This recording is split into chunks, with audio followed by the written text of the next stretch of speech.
morning, Siobhan. Good morning, Becca. May the fourth be with May you. the fourth be with you, Touche. Welcome to episode 3. If you're listening to this on the day it's released, it is May 4th. It is Star Wars Day. Happy Star Wars Day. For those watching on a screen instead of listening with their ears, I have on my Star Wars shirt and something very, very poignant, some Millennium Falcon earrings. Yes. Because today we will be watching Solo, a Star Wars story. Yes. I believe at the end of the last episode we said we'd be watching The Clone Wars. The Clone Wars. So, and this has changed because the Clone Wars, I love the Clone Wars, and the Clone Wars was my introduction to Star Wars. Was it? It was my introduction to Star Wars. Whack. Man, that's crazy. That's so wild, Beckley. Out there.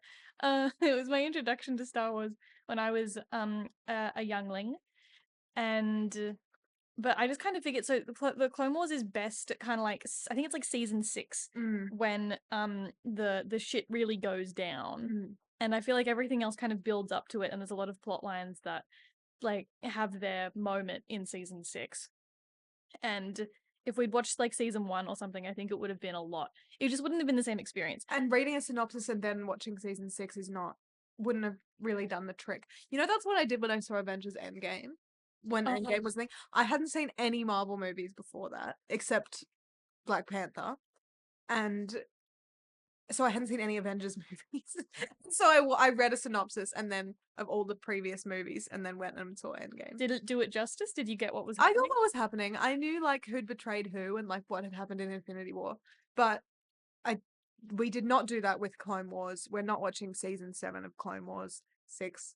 We're watching Solo. Yes, which is another Star Wars property that I really love, despite the fact that it's honestly not a very good movie. It's less famous than any of the other movies. Yeah, especially like any of the other spin-offs and stuff. Yes. Because Rogue One is a good movie though. Yeah. Rogue One was really big.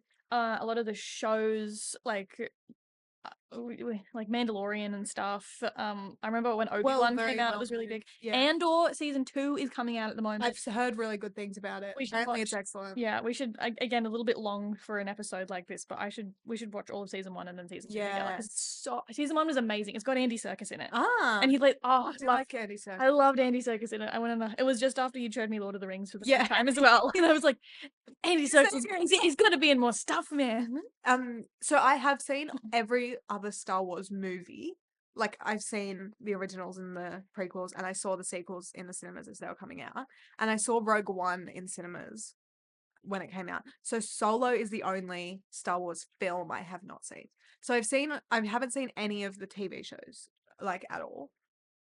So they're a big commitment. Yeah, exactly. Yeah. So that's the thing, because I don't see people talking about Solo very much. But then when I mention it to a lot of Star Wars fans, they're like, "Oh, that's a fun one." Yeah, okay. Like, it doesn't have because I feel like with a lot of Star Wars stuff, there's the good stuff that you love, there's the bad stuff that is evil, but then there's kind of like a decent amount of just kind of cheese sprinkled in the middle. Yeah. And I think this is that. This is like a little bit of cheesy. It's cheesy. It's fun. It's kind of, you could fully take this out of the whole canon and everything, and nothing would change. It's just a fun little like origin story for Han Solo. Excellent. What do I expect? I think I'll like it. I think it's fun. I mean, I like Star Wars. Star Wars is one of those things that I forget everything I know about it until I start watching it, and I'm like, oh yeah, it's all coming back to me. But right now, I can tell you like anything about Star Wars. But as soon as it's the same with cricket. I couldn't tell you anything about cricket. Every year, summer rolls around, the cricket season starts, and I'm asking my dad, so how does cricket work? Like, how do we play cricket?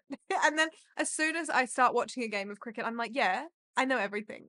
I know how many overs are in a game. I know whatever. So it's the same with Star Wars. I'm like, right now I know, like, but as soon as we start watching it, I'll be like, yeah, I remember the plot of The Empire Strikes Back. I guess the other thing is that, so this is before Luke. Yes, yeah. Or anything. I think that this movie might end in the cantina. Maybe I'm being silly there though. I don't know. But it's just a lot of callbacks to stuff that we know Han Solo has done. Yes, and, yeah. it's like, how did he get the Millennium Falcon? And I mean, that's kind of the big one. Did How has he become is the person that he Harrison is? Ford in this film? And no, Harrison Ford is not in this movie. I didn't think so. But Han Solo, he doesn't have a cameo or anything. Yeah. Because you better give him a nice fat paycheck for Yeah. rocking up. And Yeah. I don't think they were No. gonna do this. He wasn't gonna pull any favors. No. Does he?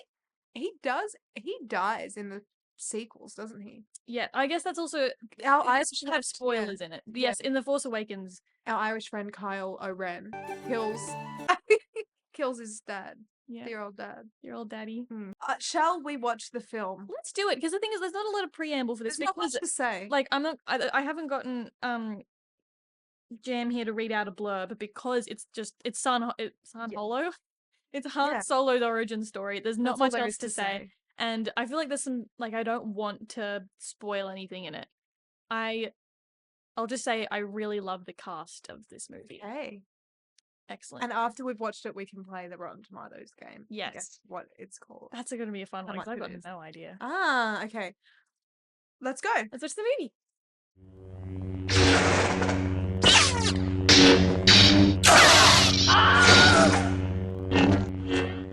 I've got a really good feeling about this. That was, yeah, I like that. I reckon I'm happy. I'm happy. I'm stoked. I'm like bouncing off the walls. I love this movie. Just like I really turned my critical brain off for this movie because it's just fun and it's like I'm watching it, and something that we were talking about was that they use a lot of like doohickey Yeah. stuff in this. They're like, we have to engage the hyperfuel to channel it into the processor, but like more, Star Yeah. Warsy stuff. To engage the hyperdrive so that we can make the jump to light speed so that we can do the Kessel Run, and it's Yeah. so like And no one ever It's- does it in less than 24 no one's movies. I do kind of like, because I remember when this came out, everyone was like, parsecs a measure of distance and not time, because it's like Yeah. like It's like a light year. It's like it's yeah, like but similar also to because that. it sounds like in the original trilogy, like he's like, oh, I did the Kessel Run in less than 20 parsecs. Yeah. It sounds like it's a measure of time. I was like, it's a measure of distance. Yeah. But yeah, it's just there's a lot of Star Wars jibber jabber in this movie. And I mean, that's kind of like, it doesn't feel like the best writing. It's not. No, the thing, there's a it's- lot of clunky exposition. Yeah. Of like, especially at the start, they're just saying exactly what's happening. Literally. Like, which is fine because it's Star Wars. You do expect to have to read a blurb and everything beforehand. Like, it's fine. It's not a problem really. It was kind of at the start. I was expecting, how most Star Wars movies have like the thing that you need to read, and then all of a sudden the music goes like, bam, like it really bams in. This one didn't do that. It had a little bit of a bam, but it was with like a effect. Like it was like Foley, like it was somebody opening a container.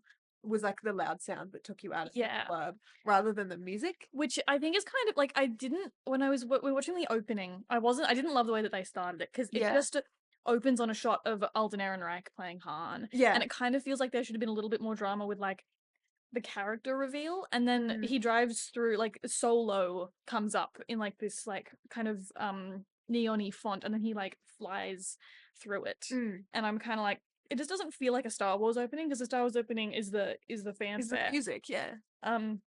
And yeah, it just kind of felt like we didn't get, like, I feel like there could have been a better visual introduction to, this is Han Solo, this is young Han Solo. Yeah. Not that much younger, because we were like Googling how old is Han Solo in A New Hope, because I was like, what, Alden Ehrenreich? Is that his name? Like Alden. He doesn't seem like that much younger than that. Because we figured out that Han is 32 in A New Hope. I want to look up how old he is meant to be in this movie. Probably like almost that. Yeah, because at the end of the movie he talks about how he's going to Tatooine. He's about to go to Tatooine. And then we can kind of assume that that's when he meets Obi-Wan and Luke. Yeah. And that's when A New Hope starts. Also, something that threw me off, which I hadn't noticed before watching this, is that Darth Maul is still alive. Yeah. Which I'd never picked up before, that is wrong. It's not wrong, but it just means that it's just bringing back a character that was dead kind of for no reason. True. Like, here's a flashback, which I kind of didn't appreciate, because I know that I haven't seen the last two new movies. I haven't seen episodes 8 or 9 because I just heard bad things. I was like, I'm not gonna get in on this, and I've been told I'm not missing much. I've seen them, yeah. But that's when they bring back the Emperor. They do bring That's back when the Emperor. They bring back Palpatine. It's like, Yes. you thought he was dead, but he's alive, and it's like that doesn't really make sense. It feels like you're just doing a callback for the sake of it. Yeah. Darth Maul especially like dies in Duel of the Fates in the Phantom Menace, and I'm like, why is he back? Yeah. And he's in Crimson Dawn, which is just a crime syndicate. Like, it's not even. Yeah. It doesn't even rule. Like, he's just basically found himself like a cushy mob job, Yeah, and which this all feels happens- ridiculous because he's a fucking Sith. Yeah, and every part of this happens before, like, A New Hope. Like, it happens Yeah. before Darth Vader has the Death Star and everything. Like, Which is just kind you of think weird. he would be in on that? Like, surely Darth Maul Yeah. would come up at some point. Yeah, you'd think that he would have something to do with the events of the original movies. Oh no, so he's 19 years old at the beginning of the film and 22 years old for the rest of the film. He looks So old when than that. when he's going to Tatooine at the end, it just must be like he must the have beginning come of his back kind of. Yeah. like when he meets Luke and Obi-Wan, that must be him coming back to Tatooine. I Yeah. feel like I should know this. But he looks older than that. He does. Like, he looks probably late 20s. Yeah. I do like in this film that they're not trying too hard to make it be like, why is Han Solo the way he is? It's more just like a story about him. It's not an origin story in the way that it's like we need to find out exactly what led him to be himself. Like with Darth Vader, where you have Yeah. those prequels to figure out what happened to Yeah. the guy to make him so dark and twisted. Because I kept saying, I think we need some kind of event that like really ruins Han Solo's mental state and makes him so upset that he like creates this mental wall and becomes this like swaggery guy. Yeah. Because I think this Han Solo is meant to be a bit younger. He's got a bit less. It's kind of immature. He's a bit less jaded. Like he's not as like I am so Solo. The only friend I have is Chewie, and I'm gonna do whatever I want all the time. He's less like that, like he is in the original movies. So I was kind of expecting to see some kind of upsetting event that made him close himself off emotionally. Which I think at the end Yeah. is just him getting abandoned Yeah. by Kira. He gets betrayed, and I was expecting her to die because I was expecting him to like have to go through grief and stuff. But I don't mind. Like, I like that it's not necessarily trying too hard to explain things. It's kind of just like a fun story about Han Solo's Yeah. life. And you just get little gimmicky things like how Yeah. I don't know why we needed an explanation of why his name is Han Solo, but in No. the first 10 minutes of the movie, he's just Han and he doesn't have a people. He doesn't come from anywhere. And so the Empire, the Imperial? No, I can't. Is it the Empire? I don't know. Yeah. The He's trying to get off the planet. Yeah. The like And so he goes and signs up. Coast Guard basically is like Yeah, he goes and Yeah. signs up to be in the Empire. Is the Empire the Yeah. Imperial? I don't know. There's all Yeah. old stuff, but he goes to sign up for it, and they're like, "What's your name?" He's like, "Oh, just Han." And he's like, all right, Han what? Han what? Han, you're by yourself, solo." So silly. Which is like, what that didn't even. That's just gimmicky. That's Yeah. just silly. Yeah. But it's fun, and I love it. Yeah. And getting the like winning the Millennium Falcon in full sabacc is really It's fun. yeah. It was his all along because Lando cheated Lando the did first cheat. round. Also, oh my gosh, I did not know that Donald Glover was in this. I kept it from you. That's why I didn't do a spiel at the start. Donald Glover's in this movie. That's like Becca is obsessed with him. Yeah, Like yeah. This he is- movie got me into Childish Gambino. Yeah. Like Like I started listening to it after it. I was like, I like him. yeah, and you like Community too. I love Community. Cheese. and- this and- is cheese and jam in the morning. So funny. Like he's so extravagant. He's also He pansexual. wants to fuck his robot. Yes. Yeah. I think that's so funny because I remember like also really woke droid Like droid is really it's quite funny. Phoebe Waller-Bridge It's so funny. and the Droid Lives Matter movement. I think there were like I think they do have a little bit of the prequel problem where I kept on saying like Lando does not die at this time. Like you know which characters survive. You know that There's no Yeah. threat to any To of any the of- key characters' Yeah. lives. It's only the couple people that you meet along the way that you don't need to emotionally invest in because you know that they're not big characters yeah. in the franchise. Or at least you don't need to as much. Yeah. Because a and- couple characters die at the start and it's kind of sad because it's Yeah. like Woody Harrelson's wife and stuff. yeah. But you've seen these characters for like 2 scenes. Yeah. And I'm honestly like not yeah, I think I was kind of just waiting to see whether these side characters were going to die or what. And because it's left on a cliffhanger, like, I'm not sure there's any TV show or any other movie that mentions Kira ever again, even though she has this sort of cliffhanger ending. And also played by Amelia Clarke, like a very Very well-known actor. famous actress who is I kind of don't know why she's in this movie, honestly. I feel like maybe this is coming up, like, because Game of Thrones was still airing at this time, I Yeah. think. And I think maybe it was just because she was really had gotten a lot of success from that, and they were like, let's put you in a Star War. Yeah. But I kind of feel like I'm not. You could put a different actor there, Yeah. and I wouldn't mind. But It's yeah. because she can be really good and stuff, but I don't think that she's as good as she could have been in this. The character was It's pretty. okay. The She's got fun yeah. outfits. She's got really good outfits. The character was very much just a lot of like, was only there as a way to show the tension between different groups. Like, I think Yeah. that's basically the only reason her character is there, to show the way the different groups have different motivations and stuff. And to kind of break Han a little bit at the end. Yeah, because she, But Han's Yeah. got 10 years to become jaded after this. yeah, So he's But- got 10 years to fuck around and find out. yeah. Honestly, yeah, I think that, yeah, they did have a little bit of the lack of stakes because of it being a prequel. And then they try and add in a little bit of that through her and her story, but then there's also just ends and we don't have any more of that. So I didn't mind because it's just a fun film, but there is a little bit of not knowing like exactly why they've chosen this plot. Yeah. It and again, I just feel like the writing is so like there's so much of the script is filled with jibber jabber Yeah. about stuff. And a lot of exposition. Mm. And so I kind of feel like, man, the writers for this had a cushy job, didn't they? They just reached into the piggy bank of all the Star Wars vocab, and they went and they just like, okay, listen, we've written the story out and it's only like 40 pages, so let's just fill it out with like with parsecs and sabacc. Yeah. But there was one moment as well where Woody Harrelson's character so they've gone on a train heist, a freight train, to try and steal a bunch of fuel so that they can sell it. So they can, yeah, basically sell it to the crime syndicate. But at this point, Han doesn't know that Woody Harrelson, who he's working with, is working for the crime syndicate. He thinks that they're just pulling this job themselves for themselves. Yeah, so things start to go awry, and he ends up ditching the cargo so that they can survive, because he doesn't know that the crime syndicate is going to kill them for that.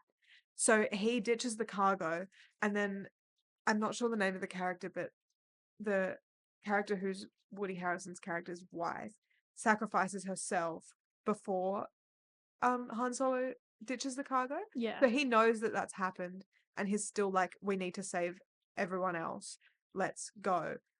Even though they're going to die anyway, because the crime syndicate's going to kill them, basically. Yeah. And so when Woody Harrelson tells Han Solo that, he's so chill about it. He's way too chill. His wife has just died. Yeah. His friend who was the pilot of his ship, who's voiced by Jon Favreau, Rio, I think is his name, Yeah. has just died. Has just died. They've lost the cargo that they needed so that Crimson Dawn wouldn't Kill kill them.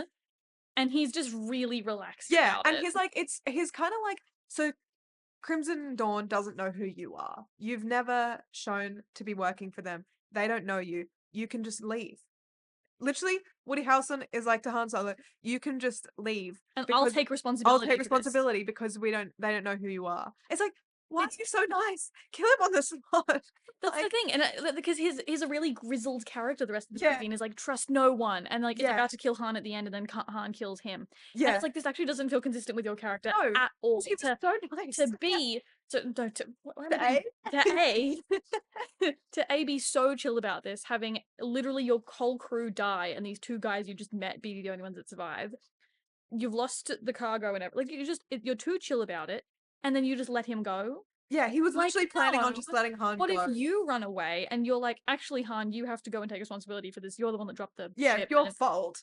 you can go get killed by Crimson Dawn. I'm escaping. It just doesn't.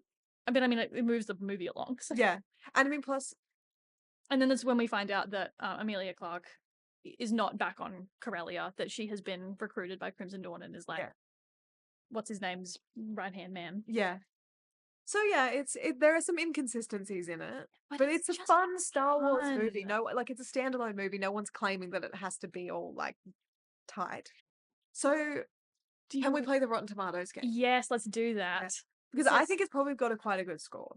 Okay, I don't know either, so I'm gonna guess before I look it up. Okay. Um, My guess is it- 77. I'm gonna guess 62. Okay. 77 and Mine's a bit 62. higher. I think it's good, so. Okay. I'm Oh, what? Wait, so What's your guess? wait, 63. mine was 62. Yours was 62, 77. kind of halfway in between. So Is it? the tomato meter, so critic rating, is 69. Oh, nice. An opportunity to guess a funny one. And the audience rating, the popcorn meter, is 63. Oh, good on you. So the critics like it more than the audience? Yeah, well, to be fair though, critics, like the audience for Star Wars movies is very critical. Yeah. You get, because it's Fanatics. comic book guy. Yeah. Worst prequel ever. Yeah. I don't know. Yeah. It's so I kind of get why the audience might be a little bit more critical than the critics That's okay, in this yeah. case. Yeah. But that's not bad. That's not. It's got a tomato. Yeah. Because when it's bad, they put the little garbage bin or the like slime spot Yeah. or whatever it is. Yeah. So that's a pretty good one. And like I talked to other Star Wars fans about this, and they're like, "Oh, I love Solo. Yeah, because it's fun. It's underrated. Yeah. It's a fun movie. It's just a lot of it is kind of bad writing. Yeah, and but you know that he it's doesn't end up with Kira. Because he has because he ends up with Leia and they have a son, our Irish friend, Kyle O'Ren. So like we know that he doesn't end up with Kira. So it's like, how's she gonna break his heart? Yeah. Kind of the question. It's not that's the thing. This movie That's it the has attention. How is it gonna happen? Not Yeah. what is gonna happen. Yeah. And let's watch him. Let's look at the Castle Run is fun. Yeah. I like it. Yeah. It's great. Yeah. It's a fun time. They have to, and then the Cthulhu comes out of nowhere and with all the Yeah. eyes and the tentacles. Not actually Cthulhu. It just looks. It looks like it. I think the first half of this movie is like several short missions of different action sequences, like his trying to get out of his home planet, his in the army, his heisting a train, his doing this, and then the second half of the movie is one mission. Like it's kind of it's not paced the same way that a lot of action movies are, where there's like starts off a bit slower and then there's a lot of action at the end. Which It's sort of the reverse of that. it feels like a short movie and a long movie at the same time. Yeah, It's I one don't think it was too long. No, I can't. It feels fine. Which it's 2 hours 15 or something. So that is, and usually I get mad when a movie is longer than 2 hours because what the hell? Yeah. I'm never watching Oppenheimer. I'm sorry. Star Wars, I'm happy that everyone likes it, and I think I give it probably 4 out of 5. I'm the same. I'm gonna give it 4 out of 5. Yeah. I just have a blast watching this movie. Like Yeah. I've seen it. I saw it twice in cinemas, and I've seen it. I think maybe like a couple of times just on TV or whatever since. Yeah. So I've seen and I was not mad about watching this again. I had a great Yeah. time. There was stuff that I hadn't noticed before. Like at the end, Lando goes to Han, "I hate you," and Yeah. Han goes, Because I know. "I know." little Empire Strikes, and Yeah. that happens when they're with Lando in That's true. He's there. yeah, he's Yeah. there when that happens in Empire Strikes Back. Yeah. So just great little Star Wars things. Yeah. It's a really great fan service movie. Yeah. Like people get like Star Wars and Marvel and stuff get shit for doing fan service, but honestly, I love this one. It's Yeah. just gimmicks. It's just, oh, how did he get the Falcon? How did he do the Castle Run? Why is his name Han Solo? I Yeah. guess I don't know if anyone was asking that, I'm but just asking. it's just a fun little movie, and you get Woody Harrelson. Yeah. I love Phoebe Waller-Bridge. I love Childish Gambino. I absolutely swear that Naomi Ackie was in the background when they were in the pub where Lando is at the start. Who's Naomi Ackie? She's just an actress. She's like an English actress, I think. And I swear she was there, but like, why would they not give her a real part? Anyway, I don't know. Maybe she was, maybe she wasn't. Yeah, I love this movie. And if you're sitting around and you're wondering what to do with the rest of your evening, and it's hopefully May the it's May the 4th. 4th if you're listening to this on the release day, go watch Solo. Yeah. It's great. It's so much fun. 4 out of 5. Thank you for listening. See you next week.